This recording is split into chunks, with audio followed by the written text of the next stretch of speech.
Gang, are you looking for better sleep and relaxation or relief from pain or anxiety without feeling totally drugged? Well, let me tell you about True Hemp Science full spectrum CBD products.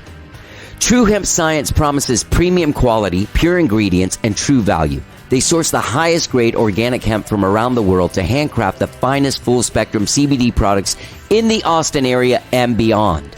They offer a complete line of full-spectrum CBD products, including oils, tinctures, skincare lotions, sports rubs, gummies, and chocolates.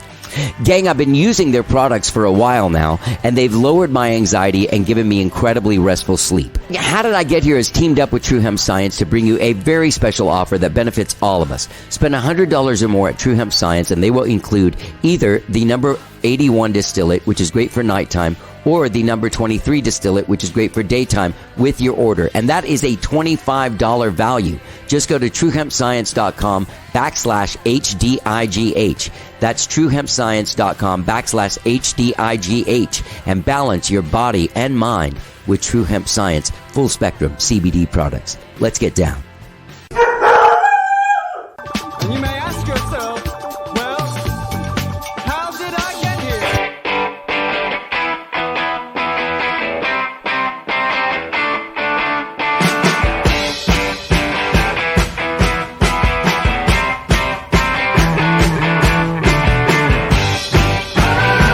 It's time for How Did I Get Here?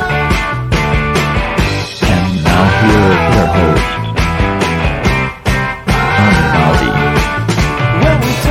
All right, hello, I'm Johnny. I'm your host. Welcome to the show. I hope you guys have all had a good week, whatever it is you did this week. I was having a great week until Wednesday when this dry cold front blew in with all this wind and started shaking all the pollen off the trees and blowing it around right into my face. My eyes are burning, my nose is itching, my throat is scratchy, I'm a little stopped up. You know what I mean? You kind of hear it in my voice. Last night I woke up in the middle of the night at about 3 in the morning. And I was stopped up and I'm kind of like sneezy. And so I took some NyQuil. And now I woke up this morning and I'm just super out of it. Like that stuff really, really, really, really makes me feel drugged. Long after it's supposed to. It's strange, right? So yeah, I hope you guys had a good week. I'm having a good week. I only have one gig this weekend with Skyrocket. It's a private show on Saturday. It's going to be outside, so I'm starting to take all that allergy medicine, man. You got to take it. I should have been taking it a couple weeks ago, but I totally spaced out that the allergies were coming, and I was just really enjoying my allergy-free time. When you live in Austin, Central Texas here, the allergies are so bad most of the year that you only really get reprieve. Like over the course of a whole year, you probably get like 6 weeks that you're not dying of allergies. And that's like a couple weeks here, a couple weeks there, like in between the massive allergy things. Like, oh, in between oak and cedar, you have a couple of weeks of just freedom. But then the cedar comes and just knocks you down, makes you sound like this. That's what's going on, I think, is the cedar. Anyway, I hope you guys have had a good week. I've had a good week. I'm going to get right to this. Gang, I have a great show for you today. Samantha Barbera from LA-based alt pop project Beginners is my guest on the show today. They have a brand new EP out now, If the World is Ending. And that song and sort of the vibe of the thing is like with all of the apocalyptic sort of pressure we're getting from the media and from society, like, oh shit, it's all coming to an end. Like, what are you going to do at the end? Are you going to fucking freak out and engage with the end and see what's happening? Or are you going to blow it off and just party? She has a quote, and I'll read it to you. It's this, quote, "Fuck it. If the ship's going down, we might as well enjoy our time here," unquote. Fantastic quote. It's true. Something that I learned from the great musical Cabaret. That's the vibe in there. I asked her if she's ever seen it. She's never seen it. But Beginners, what an amazing, amazing EP. And what a great, great, great career they're having so far. Over 55 million streams and 300,000 monthly listeners across the digital streaming platforms. They've had songs and commercials by Apple, New Balance, Target, Samsung, Adobe. She's not fucking around. She's also a quarter band of another band that's like more of a garage pop rock band called LAX's. Fantastic group. You can check them out as well. But this EP, If the World is Ending, it's out now. Available wherever it is you stream and download music. You can find them at beginners.band.com. And Samantha and I have a great conversation about her journey in music and what she's trying to do, what her voice is, what her life is like. Great conversation with Los Angeles-based Samantha Barbera from alt pop project Beginners. Enjoy it. Let's get down. I hate it, I love Brooklyn.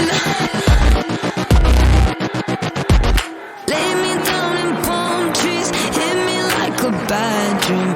Only you can make me such a sad thing. Say you'd like to know me, I'll just let you own me.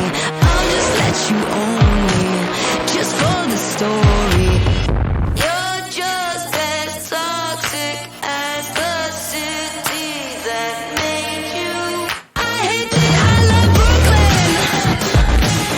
It's just too bad you're so. Is that iced coffee?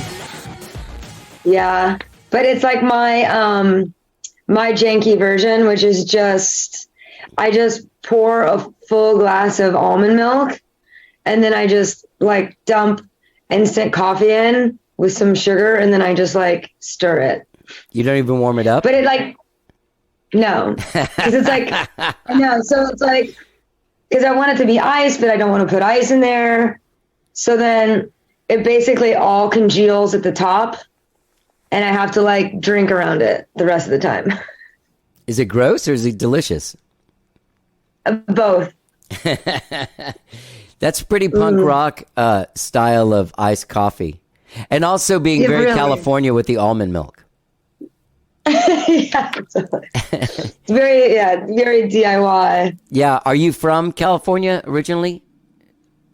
I'm from Indianapolis Okay. originally. Yeah. But I've been here a long time, but yeah, I'm definitely, I like grew up in like a farm town basically. Okay. Yeah. That's a classic LA story, right? Yeah. Isn't that the Rock of Ages? Isn't that what that movie's about? I haven't seen, I don't know. I saw it in the But theater. that makes sense. I saw it in the theater out of like, to go watch it with a friend so you can kind of like make fun of it through the whole movie, Go watch it in the afternoon so Exactly. you don't upset anyone else. Right, totally. And Like no, I think I erased it from my mind. yeah, that's, yeah, I did not go see that, but I bet, yeah, tale as old as time itself, Yes. Oh I'm in Austin. Do you ever come to Austin? Is that? Oh yeah. I've been to, I mean, you probably get this a lot, but I've been there a bunch, but like all for like South by Southwest. Sure.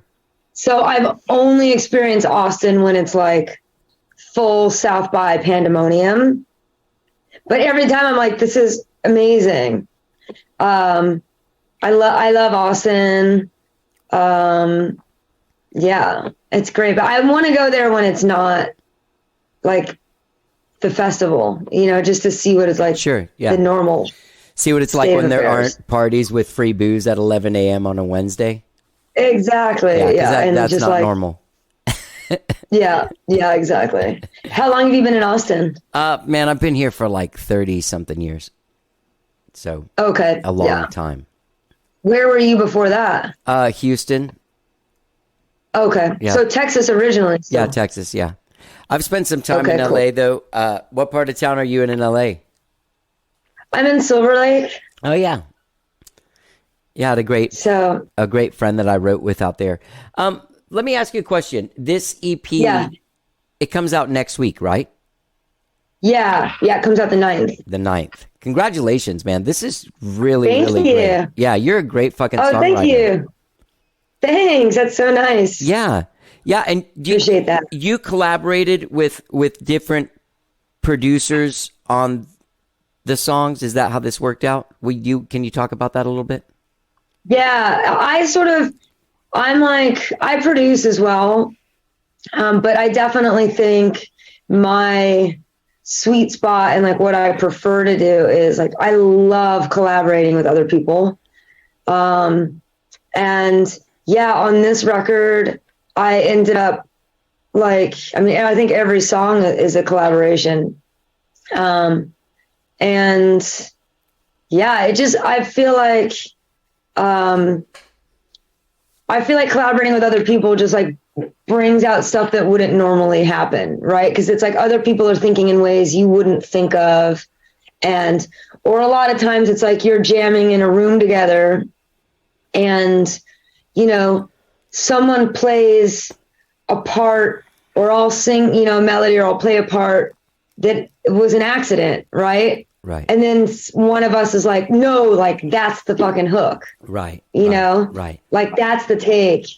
And it's like those kind of magical little moments that I feel like are so cool about just collaboration. It's like you're getting, you get the like experience and the expertise of like two people. Right. And it takes you out. Yeah. Like I read that you've been playing since you were like 10 years old. So I'm sure you've been creating music since you're 10 years old. I mean, I'm a songwriter as well. I've done this my whole life as well. And you fall into your patterns and you come up with shit you'd never come up with when someone's like, oh no, I'd go to A flat there. And you're like, what, dude? Are you crazy? Totally. And then you do it and you're like, yeah. Yeah, 100%. Yeah, it's so true. Like your same patterns, your same chords that you like to play, the same sounds that you like, which is like good. And it's a good starting point sometimes, but 100%. Yeah. Like being able to have somebody really push you out of that box. And then you sort of surprise yourself even, So when you were collaborating on these things, were they also writing lyrics or did you do that on your own? Because it seems like there's a real focus and they feel very confessional. Right. I feel like, whenever I'm like collaborating, like I usually do, like with the folks that I collaborated with on this record, I'm like thinking through each song. I think we both kind of dip into each other's sort of worlds, So I definitely like help with the production. And I definitely, they help with like lyrics or any, melody ideas. And we all kind of go back and forth in all the ways. Okay. But I definitely take like the bulk of the role of lyric writing. Yeah. And I try to like, and this is probably something that you've discovered over your, as a writer. But like, it is confessional, and I feel like you have to write about shit that's real and write about like the specifics of people and your situations. Like a whole record is about like specific things that were going on in my life, basically. And because I feel like when you're being like genuine and authentic to yourself in those ways, and you really are being like confessional and you're like saying things that you're kind of saying secrets and everything, you know what I mean? That I think people relate to that, and you can like feel that in the songs in a way where it's like, if you try to keep it too broad and like, sometimes it's like people will be tempted to be like, let's write, let's keep it general so like everyone can relate to it. Right. And it's like, that's just not really how it works, right? It's like when it gets too general, no one relates to it. Right. Because you don't feel that, because you're like, I don't know. Yeah. If the World is Ending, that's the name of the EP. There's a quote that I pulled out of here because I liked it. And you'll see where I'm going. Fuck it. If the ship's going down, we might as well enjoy our time here. Are you a fan of musicals at all? I don't, not really, not particularly. Okay. There's one called Cabaret. It's really famous. Yeah. But that's basically like Germany on the eve of the takeover by the Nazis. And that's kind of their attitude. These people in this cabaret bar are like, oh, cool. Fuck it. If they're going to take us, they're going to take us singing and dancing and partying. Right. Yeah. And Bowie went through a phase where that was like a big influence with him. I think that's what nihilism is, isn't it? Yes. Yeah. 100%. Right. Yeah. Yeah. It's so true. Yeah. Yeah. It's like, yeah, I love that. Yeah. It's like finding a space between like, you know, fighting as much as you can to like, for what you want and everything, you know what I mean? And what you believe in. But then at a certain point, just being like, not letting it like destroy your spirit though, you know, like exactly what you're talking about, you know, and I feel that very much like, you know, with sort of everything that's going on right now, you know, like politically, environmentally, and for me personally, you know, going through like breakups and stuff like that. Yeah, it was just very much about like, damn, this is like really, really rough. And it feels like end days, you know, but it's like, exactly like, let's go out with a bang. You know what I mean? Like if this is the last time we're going to be able to live with freedom, or like, you know, without the world catching on fire, let's party for tonight, you know? Yeah. What, how have the last couple of years been for you personally? Like you said, you've been going through breakups and stuff like that, but also we had this pandemic, and I'm sure you were doing well in LA, and that band, the LAXs, is fucking great too, by the way. Thanks. What a cool band. Thank you. Yeah, I love it. It's so fun to be able to do like the different projects, you know, like totally different sounds. Yeah. And to get to kind of like exercise those different interests and, yeah. I mean, the last couple of years, honestly, I feel lucky because, I mean, it's been tough. I think it's tough for everybody, but I know like as an artist, one of the things that I do feel really grateful for is like, we had a bunch of tours canceled, which was like devastating, you know, as was for everybody. But in one way I feel really fortunate because, I don't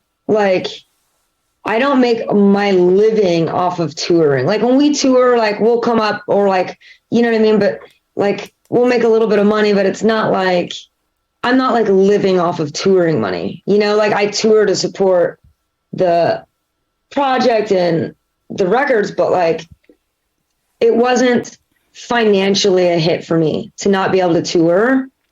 Like I'm lucky enough that like, I, you know, make my living from like streams because I'm not with a record label. So like I own the masters. So with streams and, you know, licensing for film and TV and commercials. So much licensing you've had.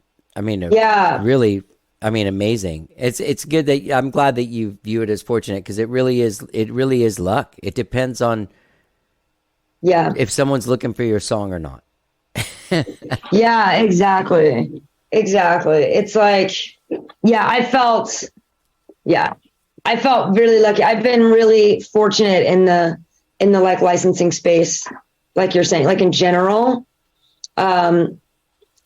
And I think it's because a lot of the stuff I have is like pretty high energy, which helps. And I think because I talk about things that like, you know, like I sort of like think about like artists like the Beatles, right? Like with like, I mean, you name it, like from the Beatles to Queen, you know, with like Bicycle and We Will Rock You. And just like, there's these like timeless artists that like sing about other shit besides just love, you know? Yeah. And I think that's helped me because I sing about like all sorts of random stuff too. Right. And it's not just, you know, I definitely have a lot of like romantic songs, like, you know, love, heartbreak and stuff like that kind of songs. But I think having a variety helps. Yeah. But I because licensing and streams are like my bread and butter, when all that happened, even though it was like a bummer to have all my tours canceled and to have to be doing like shows from my room, you know, or from like our studio space, you know, at least I was still, it slowed down, but it's like, I wasn't, you know, out on my ass, basically. Right. You Yeah. know? Yeah. I could still write. I just like wrote the whole time and painted, and just I ended up producing. I really leaned into a lot of my own productions over those 2 years, because like you couldn't be in a room with anybody. Right, and I got sort of burnt out on doing everything over Zoom. So I just did a lot more self-productions during that time, which was also good, you know, to be sort of forced to refine my production skills versus just like relying on these like amazing producers that I get to work with all the time. Right. Yeah. Do you have people that influence you? And I want to get back into like how this time affected you personally, but I have this as well. But I always ask people this is, do you hear the voices of the people that had like a real big impact on you as a producer when you're producing? Like when you're going to go look for a compression level, do you hear a certain person you worked with going like, oh, I normally turn it all the way up? You know what I mean? Right. Totally. Yeah. That's definitely, you mean like from producers that I've worked with? Yes. Yeah. I mean, a lot of that, like the first person that I like started working, like I was collaborating with this artist and writer, producer, Nick Ruth. And that's really how Beginners got started. And we had been in a band together for years prior, like a different band. And, you know, the way that he ran like the vocal chain on my vocals when we were recording really honestly established like the kind of Beginners vocal sound. And that's definitely evolved now over time. But I mean, that influenced everything, because it was like it's just like super saturated sounds. Yeah. And I do it a little drier now, but you know, at the time it was like lots of verbs and delays. And I just got his whole chain. I was like, can I just like have your whole template? You know, so he just like gave me a Pro Tools session with it, and I still use it today. And then I'll like one of the guys that I worked with a lot, one of the people I worked with a lot on this new record, Matthias Mora, is like this genius producer kid. And he, like the way he runs my vocals is totally different. And I've been kind of like leaning into that too. Like instead of normally I would do like, you know, kind of like stacks, like a center, hard left, hard right. Right. Kind of like, and that's the vocal sound. And he'll just do like one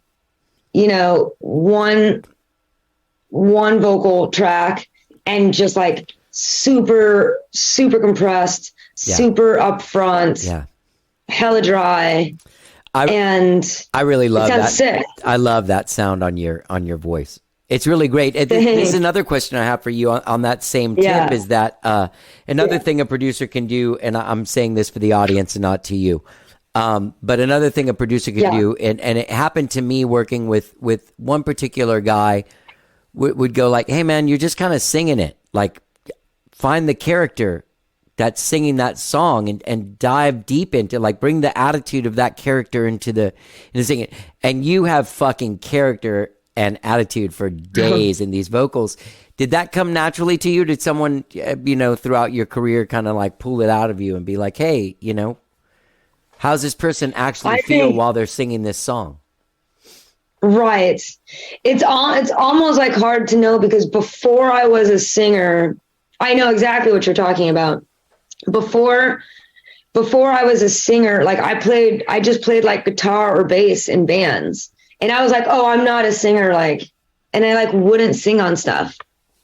And then this one band that I was in was like, please like sing backing vocals. It'll be so cool. And so I was like, okay. And, you know, and even then I was like, you know, like very like sheepish and like super airy, which is like, I have a voice that can be super airy, but it was like definitely more of like a sheepish, soft vibe. And then, and so, that's kind of where I started, but I was always in the room. Like when I think about like the lead singer of that band, I was in the room when he was getting produced to like sing from that place. Right. Of like, like really own it. And, so I'm sure I picked up on that, along the way and heard him sort of coached. I definitely, for me, it feels very like natural. Yeah. I don't know, to just go and be like, taking over and like super intense and to scream. I also don't sing very quietly. Like I kind of have like one volume and one mode in a lot of ways. And this is like, it's interesting because if I'm like co-writing with somebody, sometimes it's hard. Like if we're just like sitting in the room playing on guitars, which like for LAX is, I have to like really dial in a totally different like style of singing and like performing, because it's not like, but if I'm in the room, sometimes it's hard for me to just like sing, especially high energy songs, like in a room. Like I almost need to just like immediately, I usually try to like immediately go on the mic and I hit record right now, the minute the song, we have like a chord progression or whatever. Right. And then I'll just like go and like scream my head off, even for like the gibberish beginnings of a song. Cause it's easier for me to be creative and like tap into melodies and like the emotion of it when I can like be on a mic and like scream basically and be really loud. Yeah. It sounds like you have all of those qualities when you listen to your music. Yeah. So where did all this come from? Like so in Indianapolis, you're a kid. What were your parents like? Do you have, what are your parents? What was your home life? So my parents were both, I come from like a whole family of musicians. Oh, awesome. So yeah, this is another thing that's like, I'm sure this seeped into my brain, but like when I was growing up, my parents were divorced, but they were still like friends, and they played in a band together. My mom and my dad, they like opened for BB King. My mom, like I grew up as a kid, like she would go to songwriting meetings in Indianapolis, like once a week.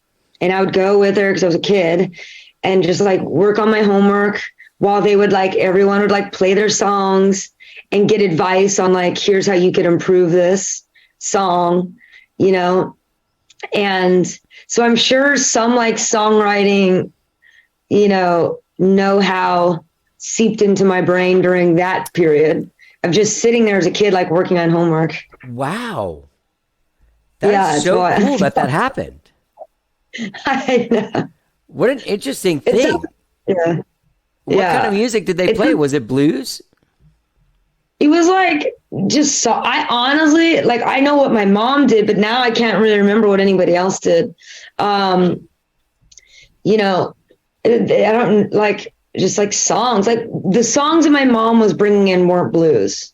That was just more like their live band stuff. But okay. It was super interesting. Yeah. So I would like sit there, and then she was like shopping her records in like Nashville. So we would also drive from Indiana to Nashville, and she would like drop her demos off at like labels in Nashville. Wow. Was she and good? It was like, yeah, she was like featured in Keyboard Magazine, and her songs are great. Like she's an excellent songwriter. Sorry, one quick thing. She must be so proud of you. Yeah, I think so. I like to think so. Yeah. Okay, go ahead. Sorry. Yeah, she is. So like I grew up with her doing that and like making records. Like my mom has like records out, and my dad had played guitar since he was like a young kid, but he was kind of like pushed to go into business. Right. And when he was like, I think like 40, maybe around 40, he just like, he was working in finance, business kind of stuff. And he just dropped out. He had a master's and, he had his MBA and everything. And he was just like, nope. And then just quit business and just did like $100 a night guitar gigs for the rest of his life. Wow. It was like wild. So that's like kind of the influence. And he was like super poor, but like he was happy and he was doing what he wanted to do all along. Is he around? No, he passed away, unfortunately. Oh, sorry. But that's okay. Yeah. One story that I think about with him because of this, like there was one point when I was going to quit. It was like in between bands. It was before, I'm trying to remember. It may have been right before I started Beginners. I can't remember. Or maybe very early in. I mean, it was probably right before. But I remember calling him because like you're probably familiar with this, but like I've always my whole life had to get like really random jobs that would let me tour like at a drop of a hat all the time. Yeah.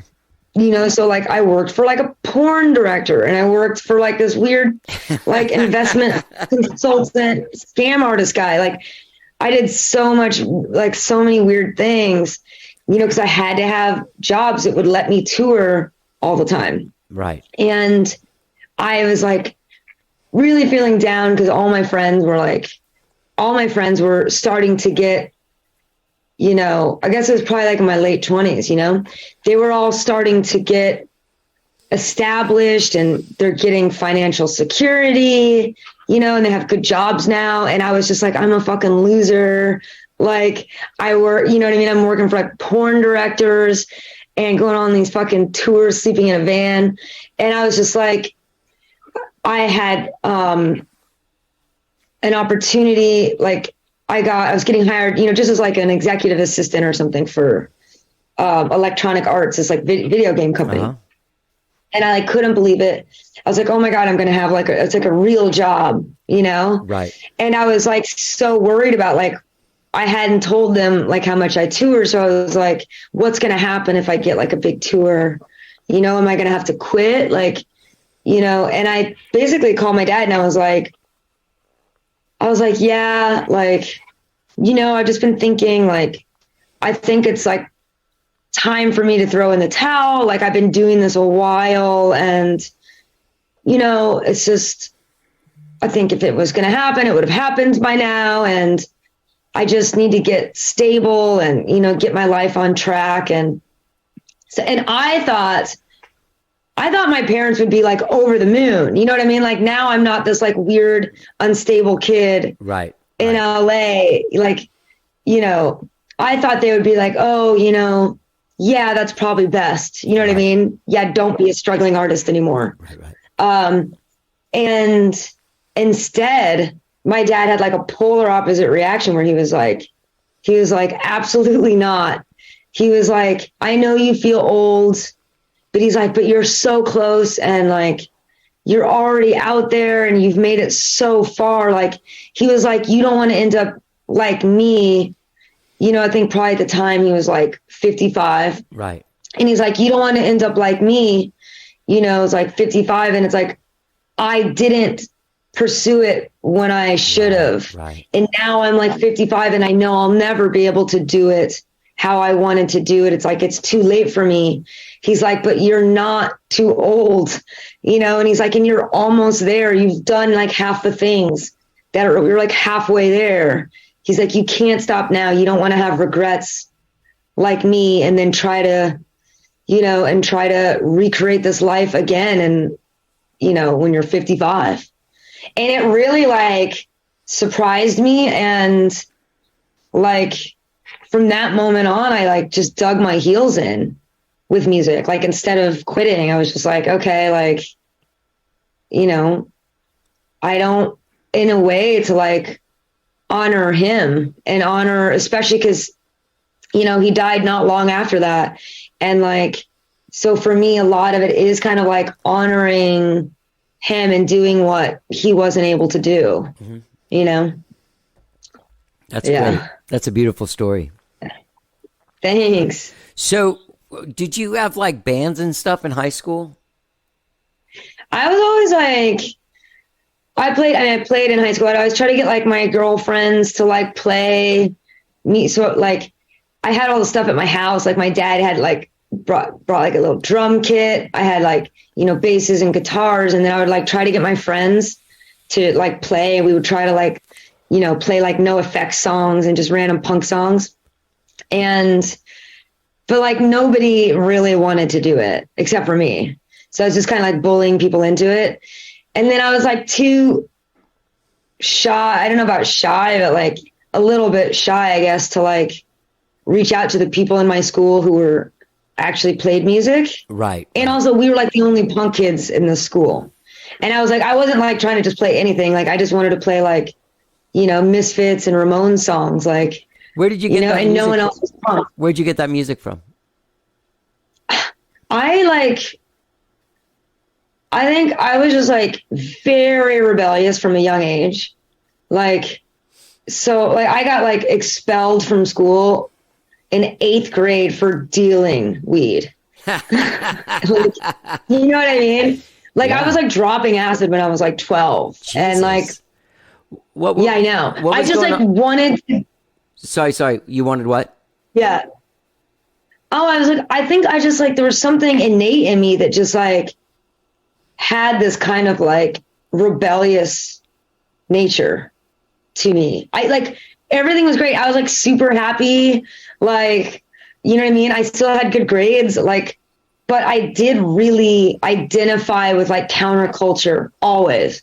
And so I think it was like, I was already like sort of in that zone, like getting super into like pot and like, but at the time it was like very taboo.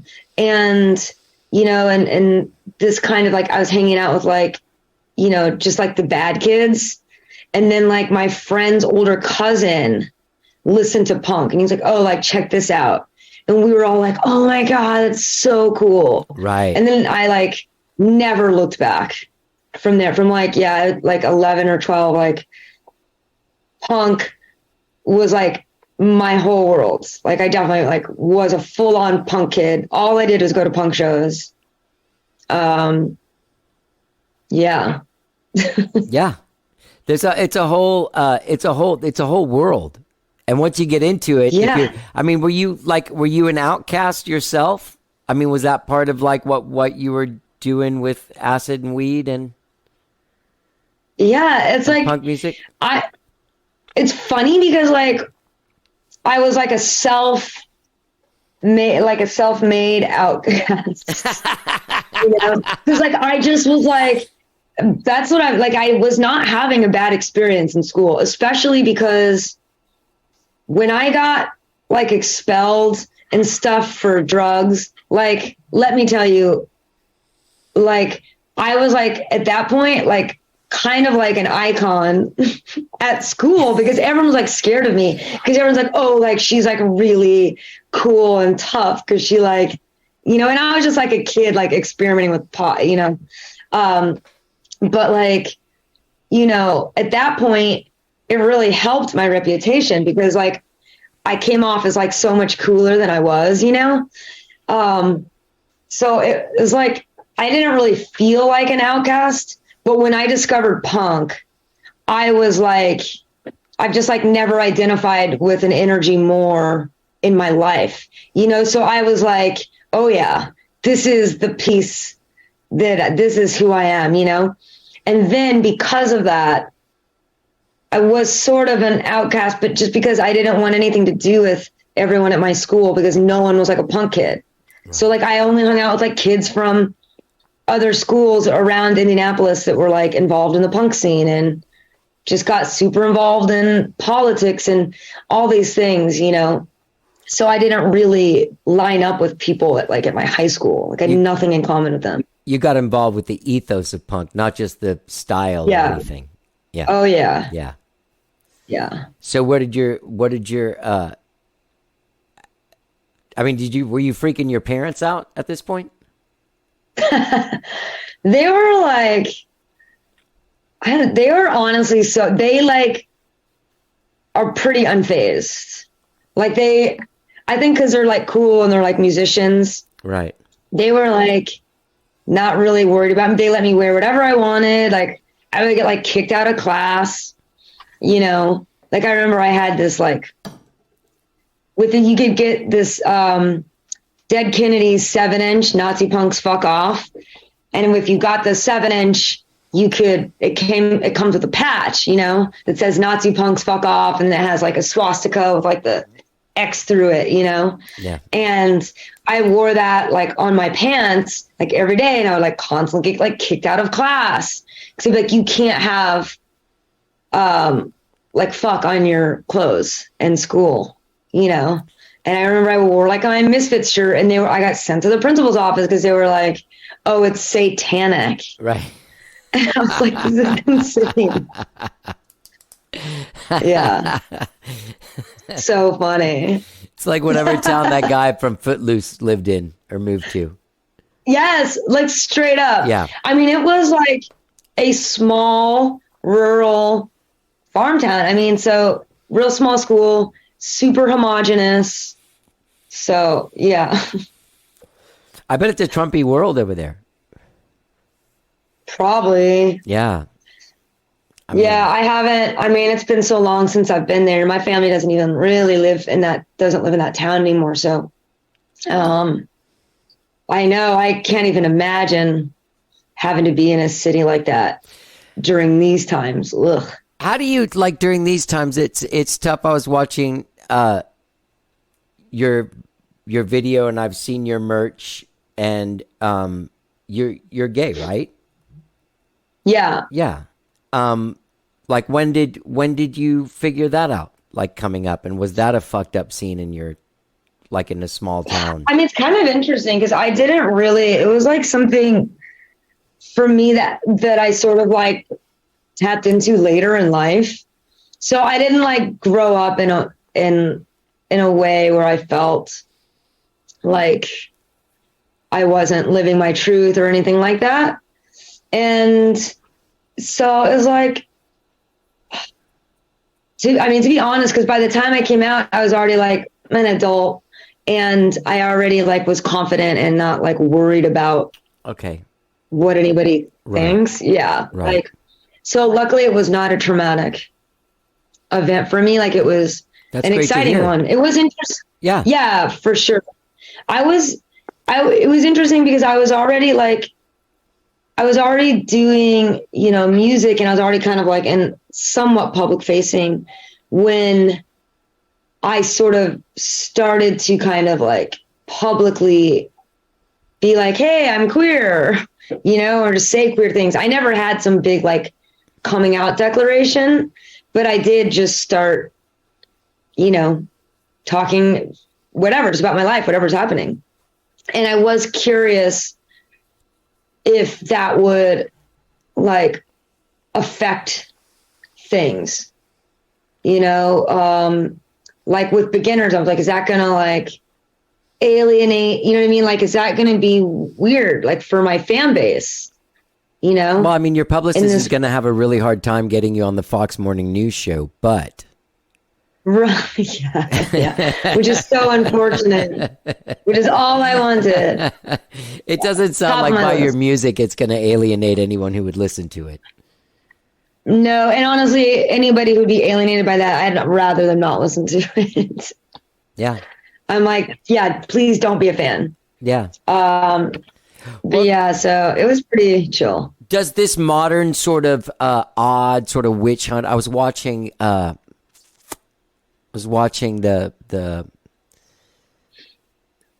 what's that guy's name? Ron DeSantis, the Florida guy, debate. Yeah.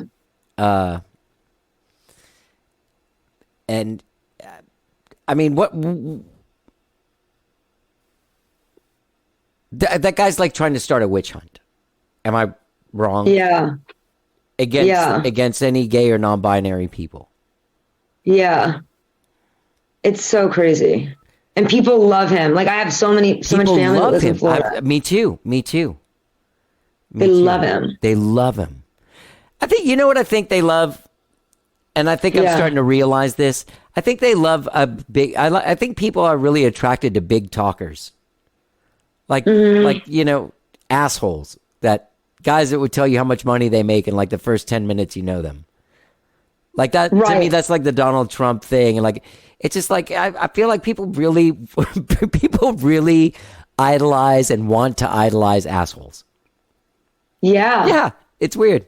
It's definitely true. It's like this overly, it's just a super cocky, that kind of way of presenting yourself. And it doesn't have to be substantiated at all. Like you could literally just like, I mean, it's happened. I'm like, you can literally say a bunch of lies and blah, blah, blah. And you're like, well, yeah, that's how we are where we're at, I guess. But yeah, it's like they're drawn to that like cockiness and that it's almost like the school bully. I mean, it's like no different than like a school bully who's like the popular kid. Yeah. You know? It's weird because I felt like nerd culture came up so much that I kind of almost felt like artists and weirdos would be living in a safe world. But there's been like an uprising of the bullies. Like they're coming after us again. I know. It's like junior high all over again. Truly, it's so funny. Yeah. I know. I mean, I think it also like was a big lesson in complacency for us, like for any group that's marginalized or that just like cares about, social justice and civil rights and stuff like that. Like, I think because it felt like the momentum was so forward moving, and it was for years, getting more and more progressive, and, it felt like it was only going to get better and better and better when it came to like civil rights and protections and things. And, I do think a lot of people were complacent and not as like politically and socially active because you just felt like it was a given that things were going to keep moving to be more and more like progressive. And and watching it go like backwards right now and go like, oh no, like everybody's getting their rights stripped away. Yeah. Is a real wake up call. It is. It is. It really is. I assume, did you vote early? I have my thing I'm about to vote. I'm doing it with my friends. We're going to go through all the things. Nice. But yeah. The early voting is so easy. I wish all people did it. I know. Nobody does it. No, I walked in and I voted. And when I was walking out, I passed a guy that was coming in to vote. There was nobody else there voting. It was that easy. Yeah. Yeah. I know. And the midterms are looking grim. I'm scared. Yeah. Well, there's part of me wants to move to Costa Rica. And then part of me also is like, it's part of what this thing is, this weird sort of living, breathing democracy. It's going to always go one way and then go another way and then go one. You know what I mean? Unfortunately, it seems like the pendulum swung too far one way this time. It's hard to get it back. Hey, exactly. I was looking at your website, beginners.band, and I was wondering, you don't have any tour dates up. Are you gonna tour behind the CP or? Yeah, I'm about to start setting up some stuff for like basically top of the next year. Okay. So I'll be doing shows. I think we're gonna do like an album release, event kind of thing, and then like kind of kick off some dates following that. Yeah. Great. Which is the best. I always feel like that's like, to me, like the live show is like the best iteration of beginners. Yeah. So I'm always trying to do that like the most because I'm like, it's so fun. It's like the most fun show to be at. How do you do this? Play. How do you do this live? I have like I have a band that I always play with, like we're like the band, you know, for beginners. And it's like me, my guitar player Posey, I have like a keyboard player, Honor Nezzo, and a drummer Jason Walker. And we do we just like play everything live and like kind of switch around instruments. I play bass. Yeah. Mm-hmm. I'll play bass or I'll play guitar, or on some I don't play anything so that I can just like get in the crowd. Yeah. You know, and sing and hype everybody up. Yeah. We play drums. We have these like big like acrylic floor toms that we have like 3 set across the front of the stage that are like programmed with lights like built into them. So like throughout the set, we're like constantly, it's like all 3 of us women up there just like, you know, cracking on these on these rad. floor toms with like a really cool light show that like, you know, goes along with what we're playing. And yeah, it's super fun. It's like very, very, not surprisingly, very like high energy. Yeah. Yeah, it's great. It's my favorite. Well, I will come see you guys if you come to Austin. Yes, I would love to come to Austin. Yeah, well, they need to have you. I'll tell them. I'm going to go to the Austin please. people now, and I'll be like, hey, you got to have beginners here. Let them know. I will let them know. Sam, it's been really great talking to you. You are such a fucking great artist. Like, I'm just, thanks. like, it's funny because I was telling my friend Jason this before we talked. He's the guy that works on my guitars and stuff. And he was asking, I was telling him I have a podcast coming up. He was asking who I had. And I was just reading your stuff like an hour before. I didn't know any of the stuff. Like I either take or reject stuff on how I react to the music, you know? Yeah. And then to see all of these great things that are happening for you, I was like, oh, I didn't even realize all of this shit. But your music really spoke to me. And you as an artist really spoke to me. So I really love it. Thanks. Yeah. Thank you so much. Yeah. That's so nice. I really appreciate that. You're welcome, man. This will be up in the next like week and a half or so. So the record will already be out. People get out there and check out If the World is Ending EP. Great song, great album, or EP, whatever the fuck it is. I don't even know. You're releasing it on vinyl, right? Are you? I want that's what I want to do for like the record release. It's kind of hard with vinyl because stuff's like backed up and it's so expensive, but I'm working on that. Dude, it's so backed up that I worked on a record at this time last year that we finished before Thanksgiving and turned it in, and I just went and picked up the reference disc to listen to 2 days ago. Oh. Yeah. Yeah. Yeah. That's my concern, it's a solid year at this point. Yeah, it's so crazy. It's like pretty insane.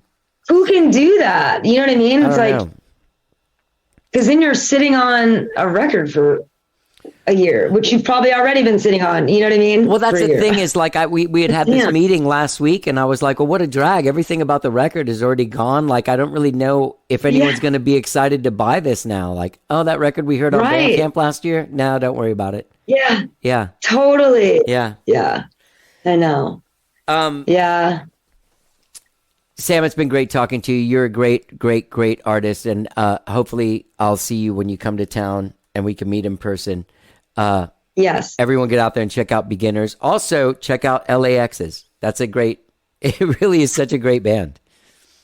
Thanks for having me. I really appreciate it. Yeah, no problem. Thanks for doing the show. Yeah, of course. Have a good one. Thanks, you too. Bye, Sam. Bye.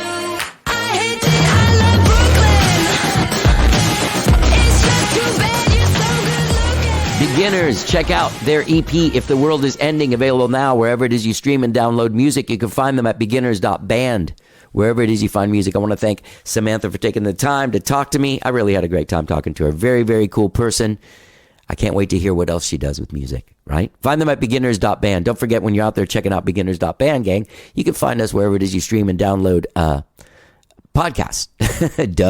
Podcast. That's right, man.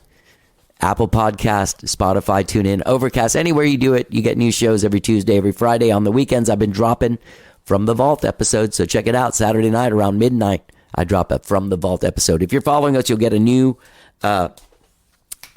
get an update. So follow us on whatever platform. Stars, let us know how we're doing. 5 stars, or whatever stars you think we deserve. I think we should get 5. All right, I'm out of it on NyQuil, and I'm tired and crazy headed from allergies. I hope you guys have a great weekend, whatever it is you do. All right, enjoy it.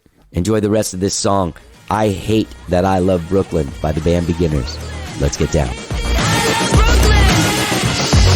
Acting like you love me just as good as Meryl Streep. You decide